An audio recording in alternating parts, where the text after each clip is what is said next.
Bonjour à toutes et à tous, bienvenue dans ma nouvelle seconde base autonome durable. Je suis Stéphane Vivaliste et pour celles et ceux qui sont nouveaux sur cette chaîne d'autonomie et de survie, n'oubliez pas de vous abonner, de laisser un pouce bleu et d'avance je vous en remercie. Et aujourd'hui, au vu on va dire des événements récents à l'Est, on va se poser des questions que personne ne se pose encore au moment où je fais cette vidéo. Alors commençons par un constat. Alors on voit bien que l'Union européenne a de plus en plus de mal à fonctionner. Alors qu'on soit pour ou contre l'UE, rationnellement, on voit bien que l'Union européenne est de moins en moins populaire et de plus en plus en conflit avec les pays membres comme tout simplement la Hongrie ou la Pologne par exemple, sans parler du départ du Royaume-Uni et des tensions entre les pays du Nord qui veulent un euro très fort et les pays du Sud qui veulent un euro faible pour booster leur exportation. Bref, ces tensions, si elles continuent, peuvent très probablement mener vers un Brexit de la Pologne et peut-être de la Hongrie. Et même l'Italie commence à grincer des dents contre Bruxelles. Donc rationnellement, on voit bien que l'appareil de l'Union européenne est en train de s'effondrer de l'intérieur.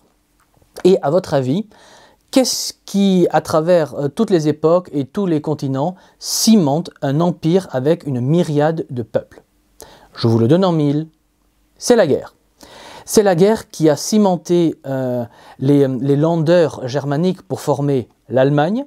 Ce sont les diverses guerres qui ont cimenté les Bretons, Corses, Aquitains, Normands, etc. pour former la France. Et c'est pareil pour chaque pays. Et que voit-on en ce moment? Au moment où je fais cette vidéo, eh bien, on voit la guerre en Ukraine. Et tous les pays européens semblent unis contre la Russie. Et le Parlement européen a voté en urgence récemment le début de la procédure qui va permettre à l'Ukraine de rejoindre l'Union européenne et par extension l'OTAN. Bref, la question que je pose est la suivante.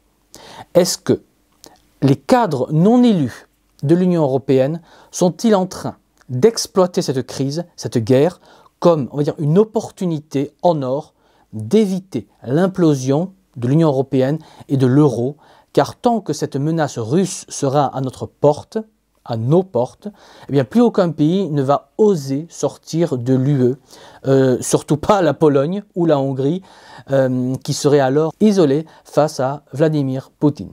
Et on pourrait même penser que la coopération européenne va s'agrandir pour mieux, entre guillemets, répondre à l'ours russe. Donc on pourrait penser qu'au lieu de voir l'UE éclater, on aille vers plus d'union et plus de perte de souveraineté des peuples et des pays pour rendre l'Union européenne, on va dire, toute puissante. Alors en temps de guerre, on peut faire passer les mesures, excusez-moi le lapsus, les mesures les plus extrêmes, comme dissoudre les armées nationales pour créer une grande armée unique européenne, ou de dissoudre EDF par exemple, le service public, pour créer un EDF et un service public européen. Donc moins de retraite, moins d'aide sociale et de nouveaux impôts qui seront des impôts européens, etc. Et ça sera, on va dire, très sûrement fait pour, entre guillemets, mieux gérer les pénuries immenses qui commencent, et on nous dira que c'est pour évidemment éviter que les pays européens se fassent la guerre entre eux, mais il n'y a aucun risque qu'on se fasse la guerre, car on n'a aucune ressource ou minerais intéressants en Europe, sauf en Ukraine, qui est riche en minerais et capacités de production agricole. Donc pourquoi voulez-vous qu'on se fasse la guerre à l'ouest de l'Europe? Donc la question de fond est, mais vers où va-t-on? On pensait que celles et ceux qu'on appelait, on va dire, les populistes gagnent du terrain, et que depuis, on va dire, le Brexit, ce n'était qu'une question de temps avant que les autres se libèrent à leur tour. Mais au vu des immenses possibilités qu'offre ce conflit en Ukraine, on peut légitimement se demander si les, entre guillemets, populistes ne vont pas reculer très fortement politiquement. Après, en interne aussi, les mouvements sociaux pourraient être plus facilement réprimés. Bah oui, car faire grève ou bloquer des ronds-points fait le jeu de Poutine. Et oui, en bloquant l'économie de votre région, vous affaiblissez le bloc, ce qui ne peut servir que Poutine. Donc si vous faites grève ou manifester, eh bien, vous pourriez être accusé d'être un agent de Poutine, le nazi, de Poutine, le mangeur d'enfants. Et puis, pour éviter que la police se rebelle, l'Union européenne pourrait envoyer des policiers français pour réprimander les manifestants ou les manifestations en Allemagne. Et inversement, on pourrait envoyer des policiers allemands en Pologne ou ailleurs. Et les policiers hongrois, par exemple, ou autrichiens, et j'en passe, pourraient très bien être envoyés en France pour fracasser la tronche des Gilets jaunes, par exemple. Et oui, comme les Français ne sont ni leur peuple, ni leurs frères ou sœurs, ils auront moins de scrupules pour tirer ou taper dans le tas, pour parler ainsi. Et un policier étranger ne parle pas français, donc il ne vous comprendra pas. Il ou elle ne comprendra pas ce que disent les manifestants. Alors vous imaginez un peu l'immense potentiel liberticide que cette guerre en Ukraine représente. Et je vous le dis sans détour, si on en arrive à ces extrémités, je ferai tout pour que le réseau du royaume soit le plus autonome possible pour dépendre le moins possible de cette nouvelle société, de ce nouvel ordre qui pourrait arriver. Et si le réseau du royaume est autonome de manière légale, bien entendu, eh bien on pourra créer une micro-contre-société dans laquelle on vit principalement entre nous, dans un îlot de liberté, dans un îlot franco-gaulois qui va chercher à protéger notre identité, nos traditions, et nos coutumes. Mais pour le moment, le royaume est un réseau qui se prépare pour le choc de l'effondrement et pour la vie après le collapse. Mais ça, c'est une autre histoire.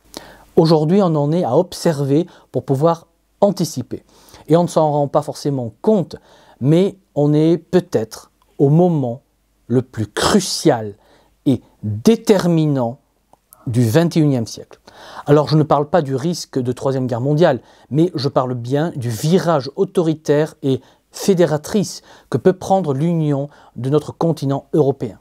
Et si on en arrive là, vous pouvez oublier les révoltes, les manifestations et votre train de vie archi-bourgeois et privilégié, car l'Union européenne n'hésitera pas à bloquer vos comptes bancaires comme le Premier ministre canadien Justin Trudeau voulait le faire avec son peuple qui manifestait pacifiquement. Et si vous vous rebellez, ils vous enverront les policiers étrangers vous péter la gueule. Excusez du langage. Et si on vous bloque vos comptes bancaires, vous finirez tout simplement à la rue. Et donc, ils pourraient vous déporter vers des zones où vous serez culturellement et linguistiquement isolés, comme en Roumanie par exemple, ou ailleurs. Ça paraît fou ce que je dis, mais il y a 3 ans, une grande pandémie mondiale paraissait complètement fou.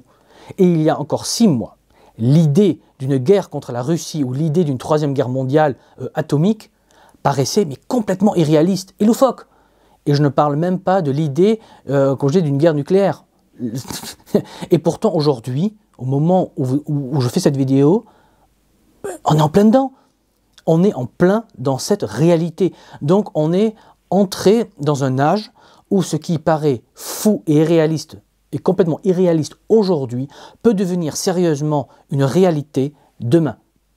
Et ça fait écho bien entendu au concept de l'effondrement de notre civilisation thermo-industrielle, qui pour la masse n'est pas encore réaliste, mais qui va malheureusement devenir très très rapidement une réalité.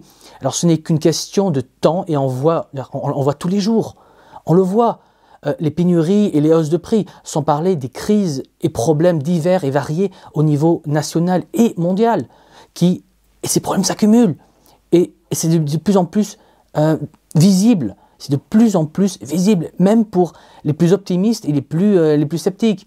Alors je pense qu'on peut raisonnablement dire qu'aujourd'hui, simplement l'avenir proche ne sera pas rayonnant et qu'il est donc temps de, entre guillemets, commencer à penser à sa gueule.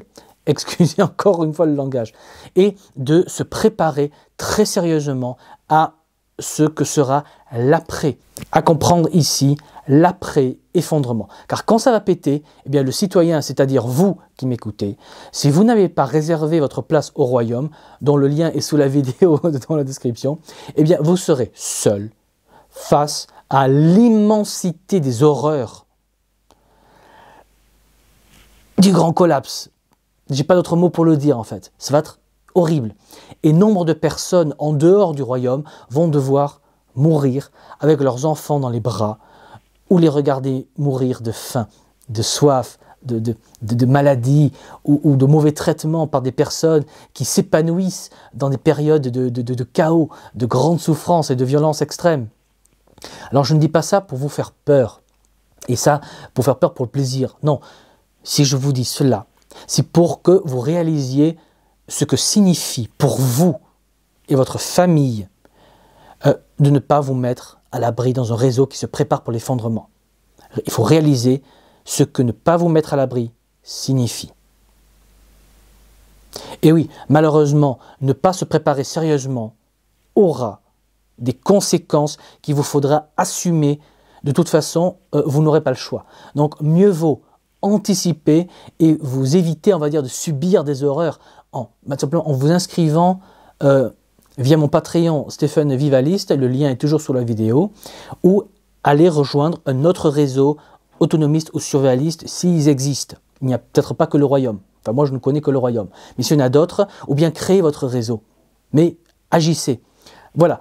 Et sur ces belles paroles, entre guillemets, il ne me reste plus qu'à vous dire, comme toujours, préparez-vous, anticipez, gardez espoir, parce qu'il y a des possibilités pour celles et ceux qui se bougent et qui font le boulot. Et je vous dis à la prochaine fois. Allez, ciao!